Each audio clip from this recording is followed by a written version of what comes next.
physical immortality is a very bad idea. Now, in the United States, if you freeze your emotional age around 8 or 9 years, then you can run for president. AI can aggravate everything: war, terrorism, social injustice, economic injustice. I'm Dr. Deepak Chopra. I'm on Click. Click. Bonsoir et bienvenue dans Click. Ce soir, on vous présente deux hommes extraordinaires. La star du développement personnel mondial, Deepak Chopra, et l'entrepreneur français, Charles Rosier. On va faire connaissance avec vous pour ceux qui ne vous connaissent pas encore. Et vos histoires se sont croisées pour un projet assez exceptionnel. En quoi consiste votre rencontre et ce que vous voulez faire? You want to start? No. Notre rencontre, en fait, c'est je pense, un intérêt de ma part pour l'épigénétique. Et Deepak, en fait, donc l'épigénétique, c'est tout ce qui influence notre code génétique, en fait, donc notre mode de vie. Et c'était quelque chose qui me passionnait. Et Deepak, en fait, est quelqu'un qui a prôné le fait que 90% de ce qui nous arrivait était notre manière de vivre et non pas notre code génétique depuis plus de 40 ans. Donc c'était vraiment on va dire, le prophète avant l'heure de l'importance du mode de vie et de son impact sur notre santé. Deepak Chopra, vous êtes né à New Delhi, vous avez 79 ans, vous êtes fils d'un cardiologue, père scientifique, mère très pieuse qui allait au temple. Vous avez fait des études de médecine avant de partir vous spécialiser en endocrinologie. C'est l'étude médicale des hormones aux États-Unis. Vous avez commencé avec la médecine classique, vous avez étudié à Harvard et vous êtes d'abord spécialisé en neurosciences et neuropeptides. Vous avez un déclic quand une collègue vous dit, alors que vous étiez en train d'observer des molécules au microscope, vous avez dit ce sont les molécules de l'émotion. Là, vous développez un intérêt pour la médecine psychocorporelle, des thérapies nouvelles qui partent du principe que la personne est un tout et que le langage du corps a autant sa place que le verbal. Vous êtes une véritable star, un médecin et un penseur. Vous avez coaché les plus grandes personnalités de notre époque, de Michael Jackson à Barack Obama, en passant par Bill Clinton, Demi Moore et Steve Jobs. Vous avez écrit plus d'une centaine de livres, vendus à plus de 10 millions d'exemplaires dans le monde, traduits en plus de 40 langues. Vous animez des conférences aux 4 coins de la planète. Vous êtes suivi par 3,2 millions de personnes sur Instagram. Est-ce que vous avez conscience de l'impact de chacune de vos paroles et pourquoi elles sont autant suivies et écoutées? Qu'est-ce que ça dit de l'époque? I think it's my accent.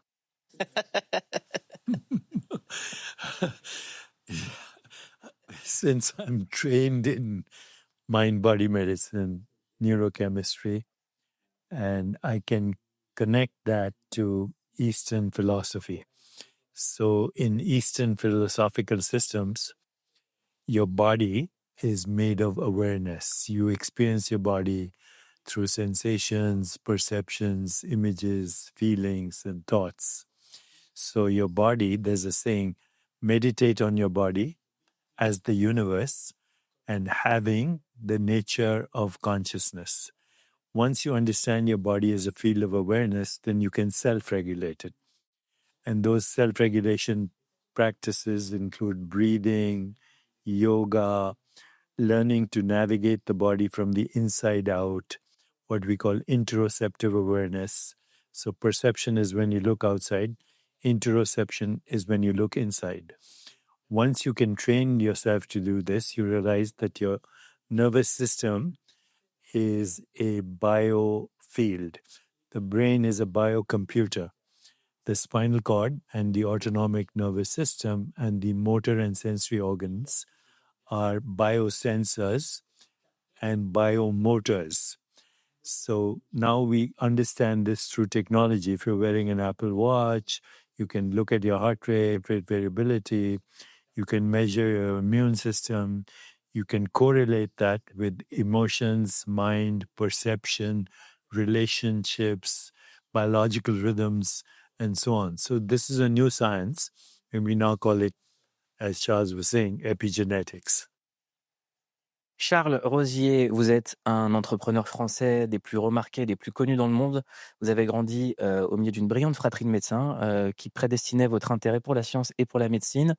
Mais vous vous allez dans la finance. Vous faites vos gammes à Londres, chez Goldman Sachs. Comment est-ce qu'on passe de la finance à faire des crèmes et à se retrouver ensuite avec Deepak Chopra? C'est la magie de la vie et des rencontres. Donc, pour moi, c'est vrai que la finance, j'y étais un petit peu par hasard.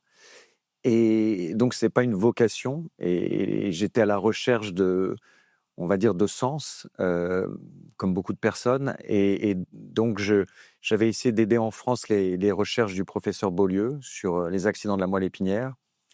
Et cela m'a amené on va dire, à présenter le professeur Beaulieu au professeur Bader, qui m'avait été présenté à l'époque comme un spécialiste sur les cellules souches. Donc, je voulais voir un petit peu comment sa recherche et ses découvertes sur les cellules souches pouvaient aider le professeur Beaulieu. Et de là est venue l'idée, pour financer les recherches du professeur Bader sur les brûlures d'enfants et les blessures de diabétiques, de créer en fait une crème. Donc, c'était l'idée de créer un produit de grande consommation pour financer des essais cliniques. Et voilà, donc ça a été une rencontre un petit peu qui n'était pas prévue et qui a complètement dévié on va dire le cours mon parcours, et qui a donné plus de sens, puisqu'effectivement, je me suis mis à devenir entrepreneur, ce qui est bien sûr une aventure passionnante d'être entrepreneur, et également d'être en contact au quotidien avec des médecins, des chercheurs. Ce qui est dingue, c'est que ce que vous avez fait, c'était plutôt orienté autour de la recherche. C'est un médecin qui est l'emblème de votre marque. Et pourtant, c'est les plus grandes stars du monde qui s'en sont emparées. Une de nos actionnaires au début de l'aventure, qui nous ont soutenus, c'était Melanie Griffiths et Don Johnson. Et donc, eux-mêmes, Mélanie, sa maman, c'était Tippi Hedren, donc actrice Hitchcock, premier mari Don Johnson, deuxième mari Antonio Banderas, fille Dakota Johnson. Donc c'est des gens, bien sûr, très connectés à Hollywood. Et en fait, Mélanie a distribué des échantillons de la crème avant le lancement à ses amis, donc de Brad Pitt à Demi Moore, que tu as cité un peu plus tôt. Et cette crème est devenue un petit peu virale. Donc, ça a amorcé une dynamique. Là, vous vous lancez dans un projet assez fou tous les deux. C'est pour ça que vous venez ensemble. C'est un projet qui s'appelle AB Chopra Épigénétique. C'est une plateforme fondée sur l'intelligence artificielle. Vous dites que c'est le moment où la science rencontre l'âme. Et il y a quelque chose d'intéressant chez vous, Deepak Chopra, c'est que vous avez été le gourou des plus grandes stars du monde entier, de plein de gens influents. Et là, vous voulez devenir une intelligence artificielle. C'est-à-dire que vous voulez télécharger votre cerveau dans le téléphone de tout le monde. C'est ça l'idée. Vous voulez devenir immortel, en fait.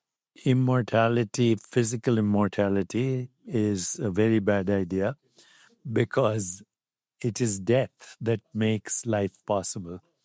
So your body is constantly dying to renew itself. Your stomach cells die every 5 days, so you can make new ones. Your skin cells die once a month, so it remains supple. Your skeleton recycles every 3 months. Even your DNA, which holds the memories of millions of years of biological evolution, the actual raw material, carbon, hydrogen, oxygen, nitrogen, it recycles every 6 weeks. Bottom line, 98% of your cells in the body have changed in about 1 year. In about 3 to 5 years, all the cells in your body have recycled.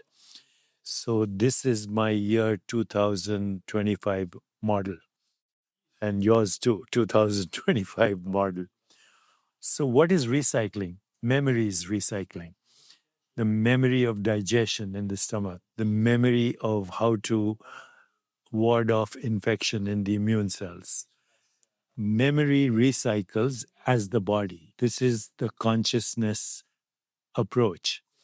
Now, we also know that if a cell does not die, it leads to cancer. Cancer is the loss of the memory of death. So we would never want physical immortality, because then we would be like a frozen sculpture, anatomical sculpture. Life is renewing itself all the time. And this is the science of epigenetics. Although you have 3 billion bits of DNA, which were necessary to create your body, once your body is created, then how the DNA expresses, how genes express themselves is based on experience. Things like emotions, things like sleep, mind-body coordination, nutrition, nutritional supplements.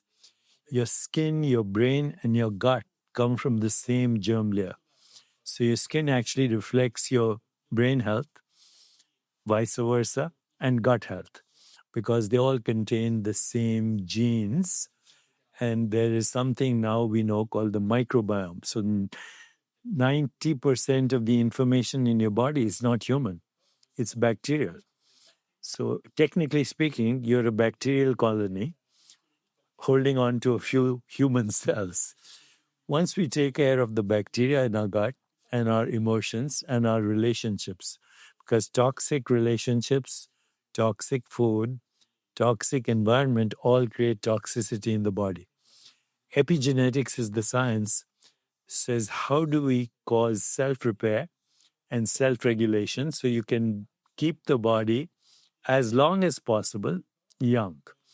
So right now, the secret for healthy long life, health span, is not genes. It's only 2% or 5%, between 2% to 5% of genes mutations, which is genetic errors, are totally predictable. They guarantee disease. So if somebody has a BRCA gene for breast cancer, they will get breast cancer. Now, new technology is emerging called gene editing. So you can metaphorically cut and paste genes the same way as you cut and paste your emails. And so voila, the disease is gone. But that's 2 to 5%. 95% of disease is based on the things I mentioned, particularly nutrition, exercise, mind-body coordination, sleep, relationships, and so on, biological rhythm. Mais alors, maintenant, on a tellement d'appareils pour mesurer son rythme cardiaque, sa fréquence, tous nos marqueurs. Est-ce que c'est vivre que de regarder toutes ces choses-là? Il est où le sens de la vie si on passe son temps à se dire aujourd'hui j'ai fait tant de pas, tant d'exercices, tant de choses? Est-ce que c'est pas oppressant? Est-ce que c'est pas contre-intuitif? See, you don't see me wearing anything right now. And that is because I don't need that anymore. I can do it just through intention. But in the beginning, it's a good idea to know, did you sleep well? How do you feel? Okay, does that correlate? Does that correlate with your heart rate? Does it correlate with your immune system? Once you recognize that, Moi, par exemple, je suis obsédé du sommeil, j'ai des problèmes de sommeil. Okay. Donc, j'ai pris une montre pour mesurer mon sommeil. Et en fait, ça m'a fait encore moins dormir parce que je passais mes nuits à me demander si je dormais bien. Then go to my AI and he will teach you how to sleep well through sleep meditation.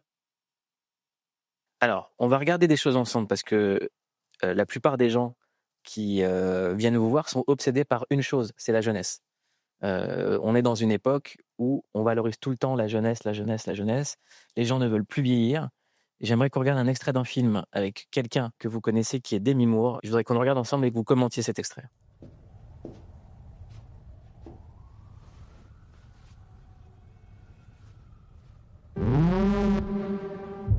Have you ever dreamt of a better version of yourself? Younger, more beautiful, more perfect. One single injection unlocks your DNA, starting a new cellular division that will release another version of yourself. This is the substance. You are the matrix. Everything comes from you, and everything is you. This is simply a better version of yourself. You just have to share. 1 week for one, and 1 week for the other. A perfect balance of 7 days each. The one and only thing not to forget. You are one. You can't escape from yourself. So, there's something called chronological age. You mentioned earlier, I'm 79. That's my chronological age. There's something else called biological age. my biological age is not my chronological age. Biologically, it's much younger, much younger. Okay, so biological age, chronological age, then there's psychological or emotional age, which also changes over time.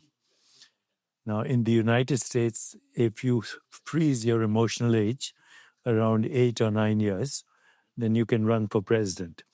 So the emotional age does not have to match biological age and then there's something called spiritual age, which is timeless. So now theoretically, what you saw is possible. You can reverse your biological age up to a point. So, you can be chronologically 80 years old, but biologically less than 60. Vice versa. If you're stressed, if you're smoking too much, or you have too much alcohol or drugs or whatever, you have lousy relationships, then you could be 50 chronologically, but your biological age could be 80. They don't have to match.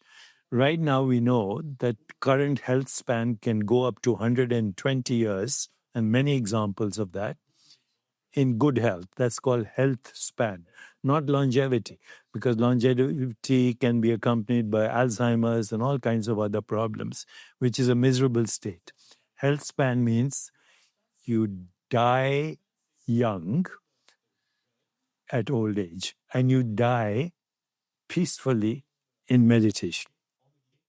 Qu'est-ce que vous pensez de cette phrase qui pourrait être une parodie de votre discours ou de votre travail? Soyez la meilleure version de vous-même.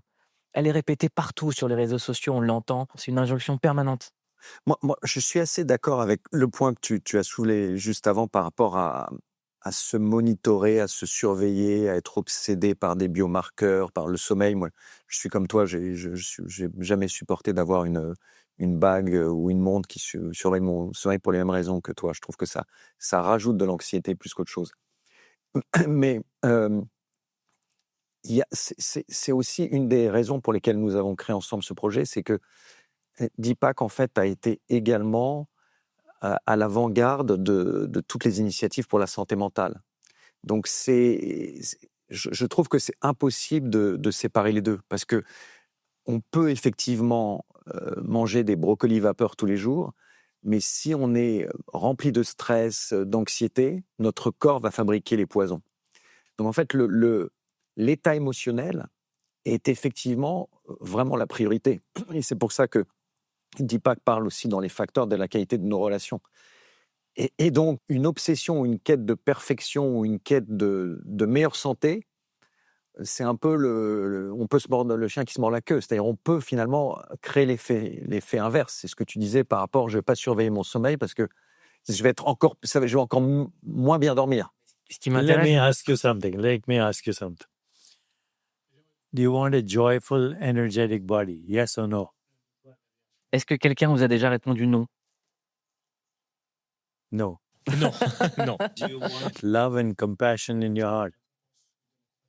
Est-ce que quelqu'un vous a déjà répondu non? No. Do you want a creative, quiet mind? Est-ce que quelqu'un vous a déjà répondu non? Yeah. And do you want lightness of spirit, lighter than the wind? Évidemment. So this is what we mean. No dictatorship. Joyful, energetic body, loving, compassionate heart, quiet, creative mind, and joy. If you don't have joy, you missed out on everything. What Charles has said is you can do everything, but if you're stressed about stress, it will override everything. Ce que j'essaie de vous dire, c'est vous ne pensez pas que votre discours, à la base, est détourné, même là en parodie, et avec cette phrase, devenez une meilleure version de vous-même. C'est ça que j'essaie de vous dire, en fait, c'est que aujourd'hui, avec l'explosion des réseaux sociaux, on a tout le temps des injonctions. Comme si on était nuls, en fait. If you are constantly triggered by be the best version of yourself, then you have no lightness of being. You have no joy. If joy should be the only measure of success, otherwise you wasted your life. Eh ben, on va également parler de réussite. Je vais vous présenter un film français, Deepak Chopra. Vous êtes une des plus grandes stars au monde.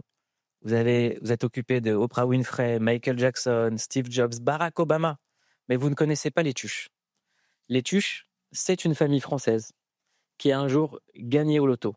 Et leur vie a changé lorsqu'ils sont passés de très pauvres à très riches. Et j'aimerais qu'on parle de l'argent dans ce monde et qu'on regarde ensemble un extrait des Tuches 1, parce que tous les Tuches en ce moment sont disponibles sur l'app CANAL. Il va revenir le tétard, il faudra qu'on trouve autre chose, hein. Tu peux pas mourir tous les mois. Ah, Sniek. De toute façon, bientôt, on n'aura plus de problème d'argent. Je vous annonce que je pars à Miami. Et enfin, le dernier numéro de Cheffe, le 16. Je vais partir voir Pouf Daddy en Californie. Voici donc le tirage complet de ce mardi, le 4, le 8, le 14, le 36, le 20, le 9 et le 16.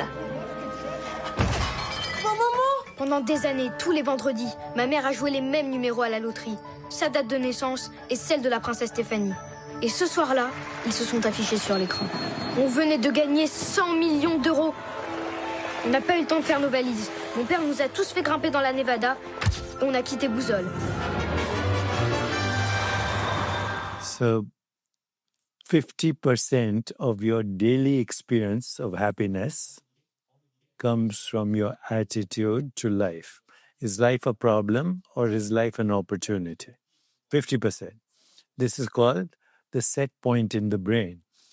And you can change it if you look at life as an opportunity with gratitude. 50%. 12% of your experience of happiness comes from money. So if you win the lottery, you'll be ecstatic. Okay? For about 6 months, you'll be ecstatic. Then you'll plateau. And then you return to your set point. In about 1 year, you're back to where you were before you won the lottery. In 5 years, you will be more unhappy than when you won the lottery, because now you're worried about taxes, you want to park your money in the Bahamas, all that. So 5 years later, people are more unhappy. This is research. So that's 10%. That leaves another 40%, which is your daily choices.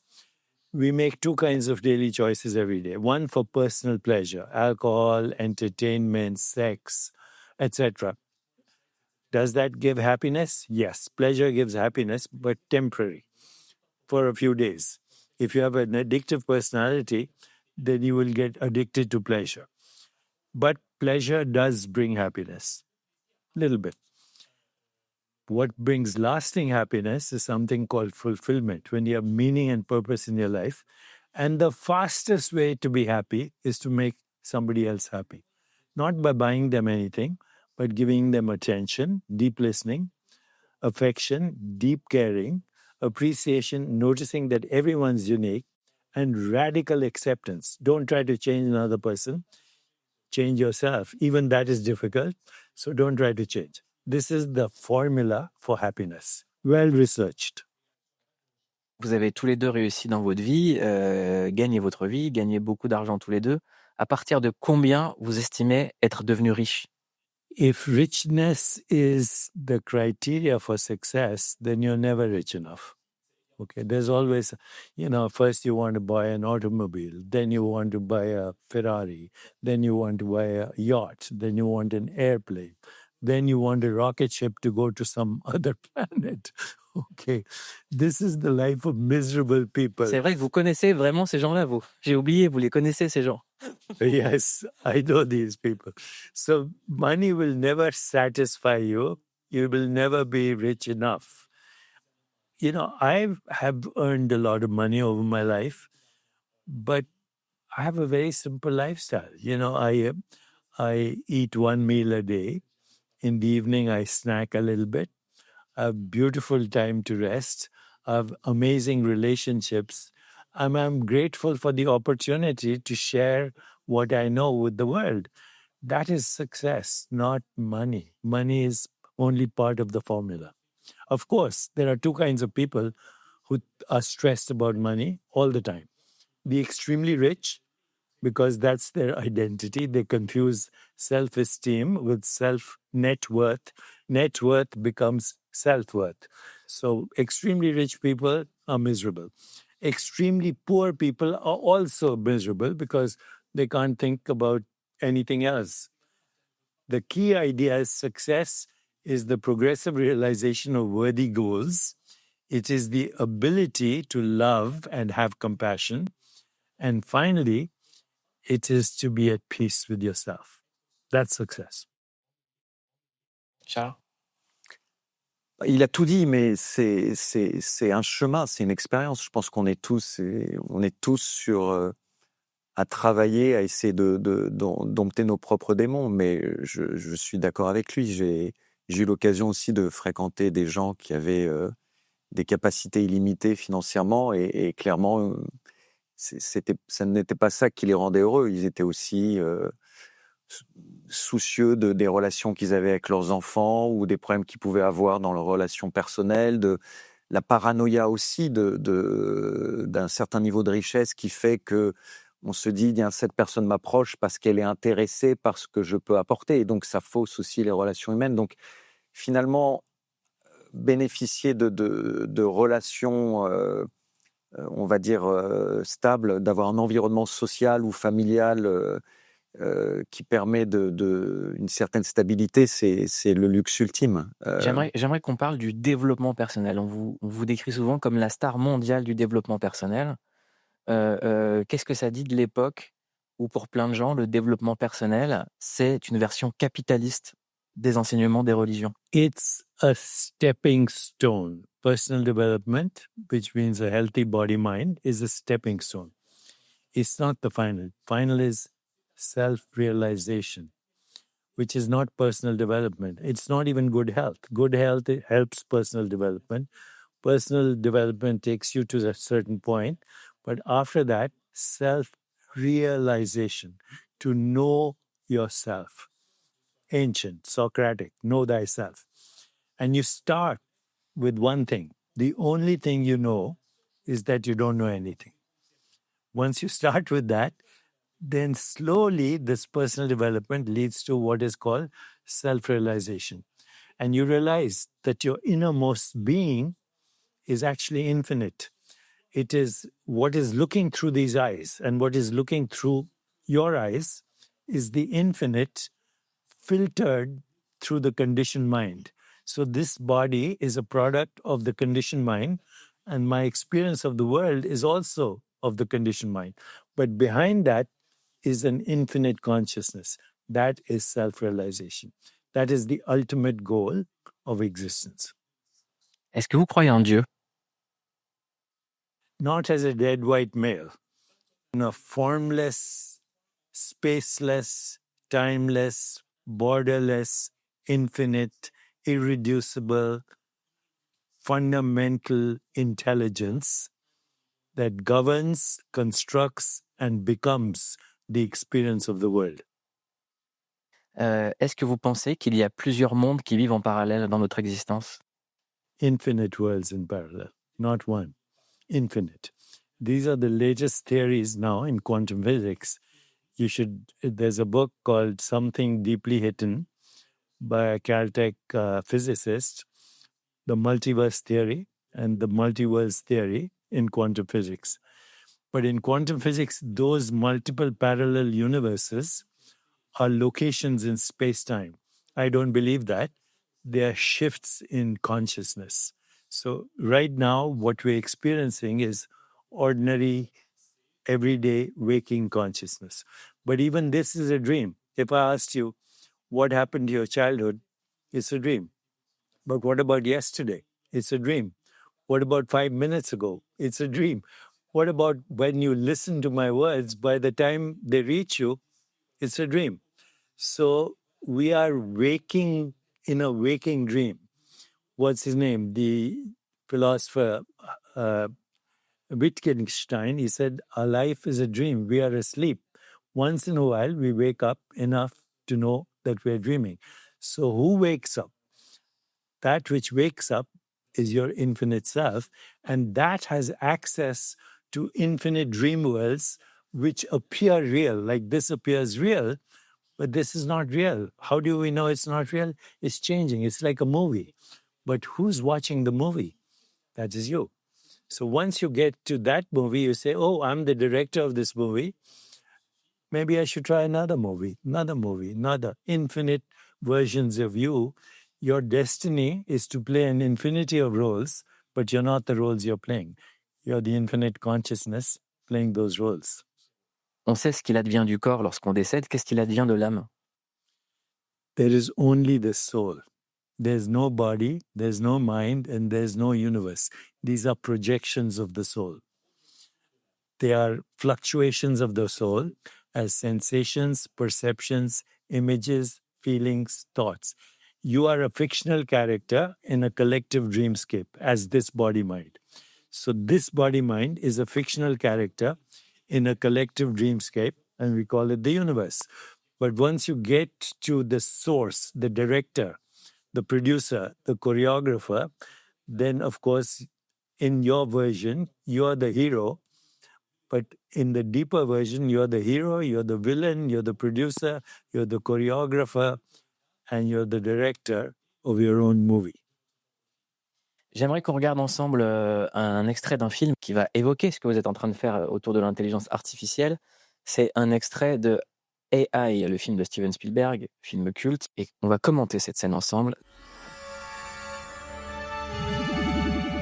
Starving minds, welcome to Doctor No, where fast food for thought is served up 24 hours a day in 40,000 locations nationwide.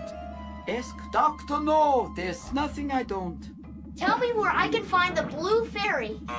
Question me, you pay the fee. 2 for 5, you get 1 free. He means 2 questions cost 5 new bucks with a 3rd question on the house. In this day and age, David, nothing costs more than information.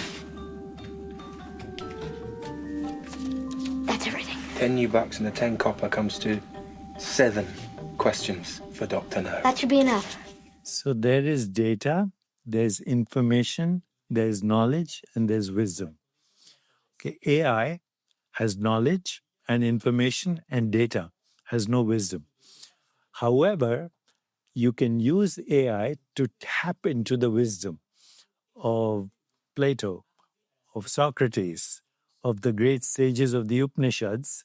So AI, which is I like to think of AI as augmented human intelligence. And what this movie and movies like Matrix are showing is that there is a matrix of conscious beings, you, me, and everybody else that exists, that is projecting what we call everyday reality through the conditioned mind.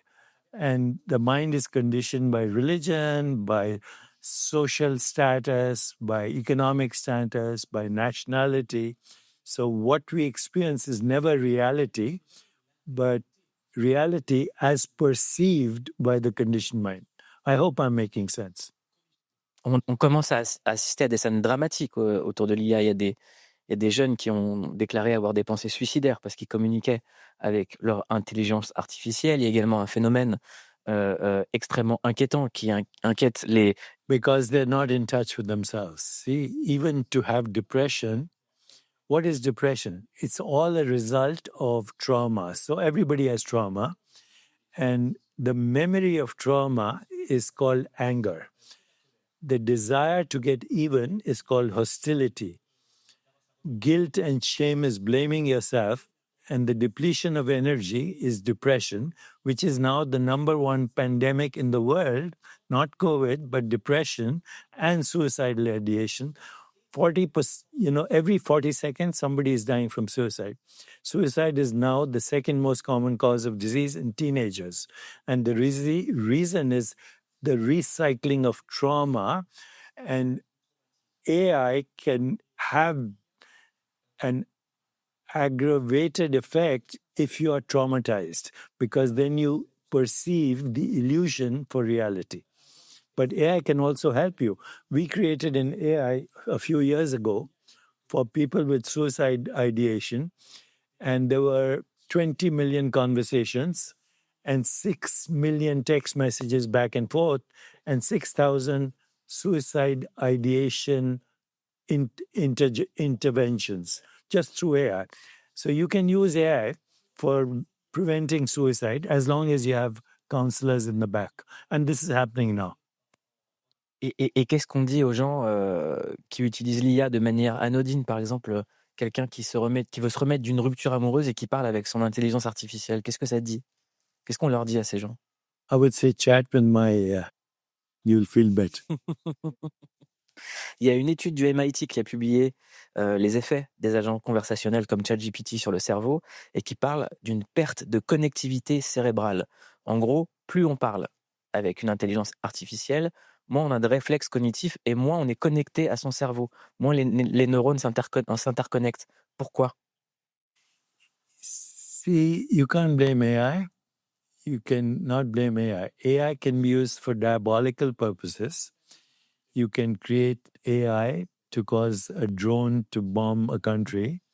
You can use AI to interfere with pacemakers, respirators, cut off electricity, interfere with the food chain, and it's already happening. So AI can lead to human extinction, and that is a definite worry. On the other hand, used properly, AI can lead to a more peaceful, just, sustainable, healthier, and joyful world. It's not AI. It's how you program the AI and how you use the AI. It's human intelligence, ultimately, that directs the AI. So this is a very critical time in our civilization. One road leads sleepwalking to extinction, and the other roads awakening to reality and creating the world we want. Vous pensez vraiment que l'intelligence artificielle peut mener à l'extinction de l'espèce humaine? Yes, very definitely so. It is right now, that's a big concern because AI can aggravate everything: war, terrorism, social injustice, economic injustice, can cause disease if you use it improperly, can cause inflammation, can worsen climate change, but it can do the opposite too. We now have the technology to reverse climate change, to solve war, terrorism, to create social justice, to create well-being, and for me, most importantly, to create joy. Et à votre avis, qu'est-ce que va choisir l'homme? L'extinction ou le soin de l'humanité? Unless they wake up, they'll choose extinction. Eh ben, c'est un super message, optimiste, bon délire. No, it's realistic. I'm not optimistic. I'm not pessimistic. I'm being real. And what we need is not optimism. We don't need pessimism. We need creativity. Creativity is the only answer to prevent extinction. Qu'est-ce qui fait, par exemple, que lorsqu'on a eu un événement comme le confinement qui a mis toute l'humanité à l'arrêt, et que vous faites une série de vidéos avec Oprah Winfrey, c'est, je crois, le record absolu de vues. Qu'est-ce que ça dit? Pourquoi ça a marché? Quels étaient vos retours? Et qu'est-ce que vous avez dit avec Oprah Winfrey à ce moment-là? The reason, first of all, Oprah has a huge audience globally. I have a relatively big audience, not as big as Oprah, but because we could combine forces, we reached what we call critical mass. People were locked down. They had no choice. So they were watching and engaging in meditation. What was even more interesting to me than that is when there was the lockdown, for the first time in New Delhi, you could see stars. For the first time in Nepal, you could see snow-clad mountains. For the first time, birds were singing. For the first time, the air was fresh. Nature was saying, go to your room, humans. Stop destroying the universe because this is what the real universe is. So COVID was actually a lesson that we are the number one pathogen on this planet. The human species is the real COVID. Okay, war, terrorism, mechanized death, chronic disease, violence, recycling of trauma. There's no other species that does that. COVID taught us that. And the meditation helped. Parlez-moi de Michael Jackson. Vous l'avez bien connu. De quoi vous parliez? C'était quoi votre relation? De quoi est-ce qu'il avait besoin? Michael was one of the most extraordinary and beautiful human beings on the planet. He was a very spiritual being.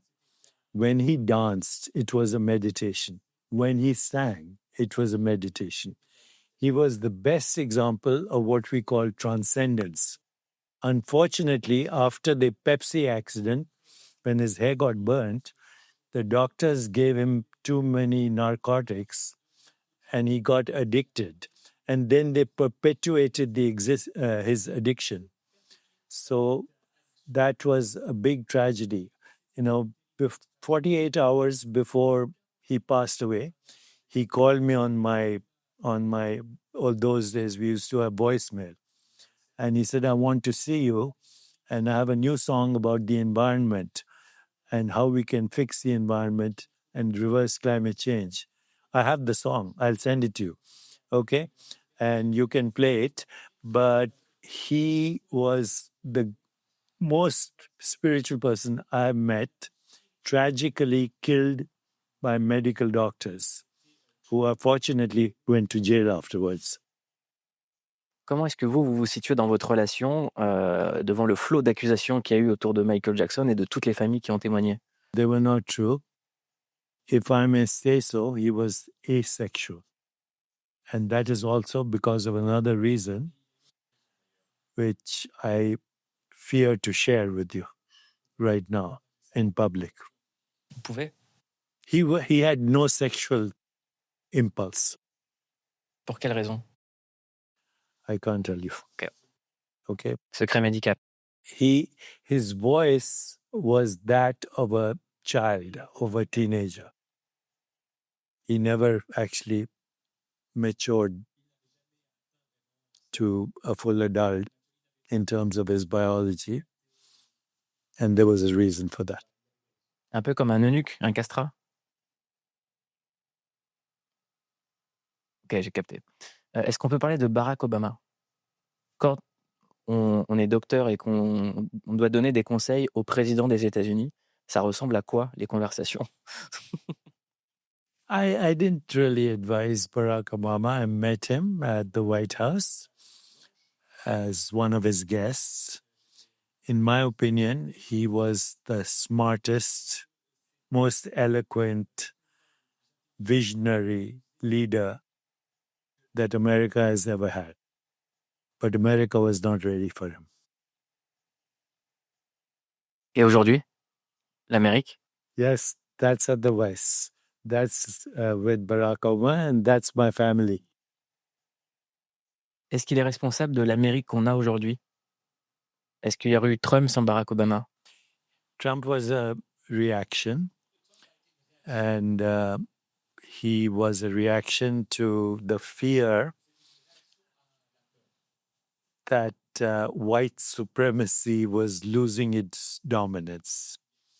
So, all this immigration panic that is happening now, we forget that the colonialists were the original immigrants, and colonialism and slave trade and piracy went together. We are in denial of that. And this is a payback now. And they say karma never loses an address. So the world is now paying the price of colonial legacy and piracy and slave trade, but we are in denial.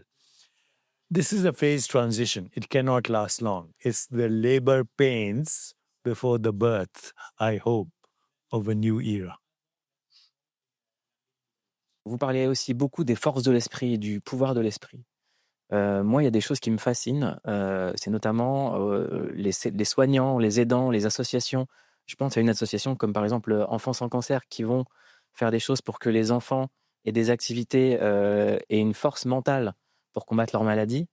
Comment expliquer qu'on met pas assez l'emphase là-dessus et que par exemple des enfants qui sont atteints de maladies graves comme le cancer, pourquoi c'est important de lui donner de l'espoir en fait et de ne pas passer que par la médecine traditionnelle? There are initiatives to help children in America as well, but not big enough. I think people are not aware of the fact that children are suffering from cancer A lot of it is environmental.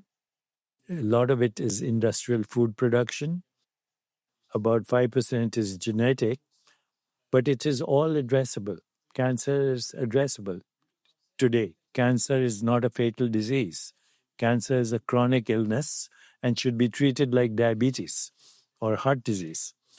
And people can actually live with cancer and this seems like a paradox, with cancer with relatively good health until we have more cures. But right now in America, they've cut off the funding for all this. There's no funding, as you can see. The National Institute is in crisis. The CDC is in crisis. I just hope it doesn't last long. Mais par rapport à ta question sur, je pense, ce que tu dis sur l'impact du moral, c'est quelque chose, on faisait référence à ça il y a quelques minutes. En fait, notre cerveau, notre corps, notre esprit va créer certaines réactions, certaines molécules. Donc, effectivement, avoir un état mental positif où ça va créer des processus dans notre corps qui vont être aussi importants que certains traitements. Donc, de la même manière qu'un effet placebo peut être bénéfique, on diabolise le mot placebo, mais en fait, un effet placebo peut être quelque chose de très positif en médecine. Donc là, le moral des enfants, effectivement, soutenir ce moral est une bataille extrêmement importante. C'est un point de focus et c'est un petit peu ce dont nous parlions sur l'épigénétique, c'est-à-dire toute expérience influence la manière dont notre corps va réagir et les processus chimiques à l'intérieur de notre corps. See, when you're in touch with your innermost self, with your spirit, then you have empathy. Empathy means you feel what the other person is feeling. Empathy leads to compassion. Compassion is the desire to alleviate suffering. When you alleviate suffering, another person's, you feel better. So compassion leads to love. But love without action is meaningless. Action without love is irrelevant. Love with action heals the world. This is what we need now. Vous parlez aussi de la puissance de la solitude. Vous dites, par exemple, la meilleure façon de se remettre d'une rupture amoureuse, c'est d'apprendre la solitude. Yeah. Pourquoi? Yeah. Yes, but there's a difference between solitude and loneliness. Okay? When you're in prison, that's being lonely. But if you're in prison and you are Nelson Mandela, that is solitude. Two different things. In loneliness, you're cut off from the world. In solitude, you connect with everything. And that's what made Nelson Mandela a terrorist into a global hero. So solitude by choice connects you. Loneliness is imposed. Est-ce qu'on peut, avant de vous quitter, regarder l'extrait d'un documentaire qui va vous parler, parce que tous les deux, vous êtes associés notamment autour des cellules et de leur rajeunissement. J'aimerais qu'on regarde un extrait d'un documentaire qui est disponible sur Netflix et ça s'appelle Don't Die. Et donc c'est la vie de Brian Johnson qui cherche à percer les secrets de la jeunesse éternelle et qui passe son temps à se monitorer.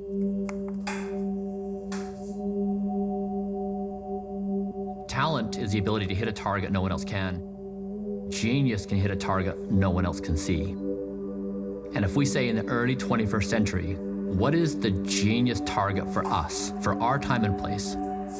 And I would put forward that it's the ability to stop our self-destructive behaviors and neutralize aging.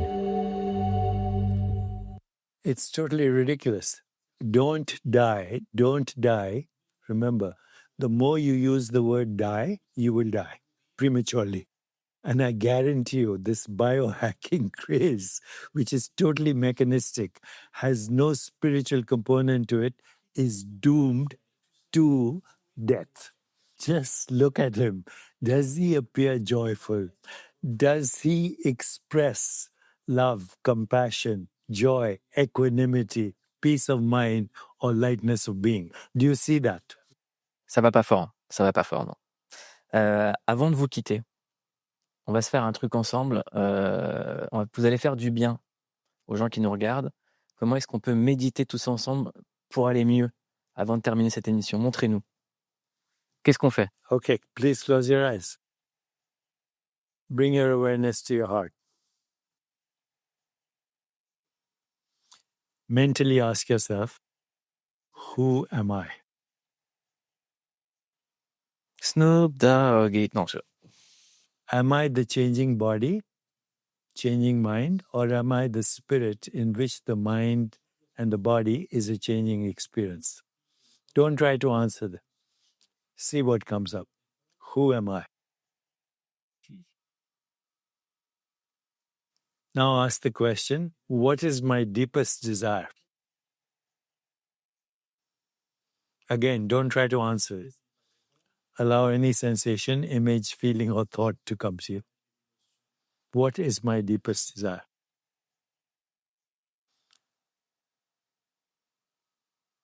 Third question. What is my purpose? Don't try to answer it. Let it come to you. And fourth and final question. What am I grateful for? Notwithstanding that the world is insane, what am I grateful for? This will open the door to your soul. Now feel your body and open your eyes.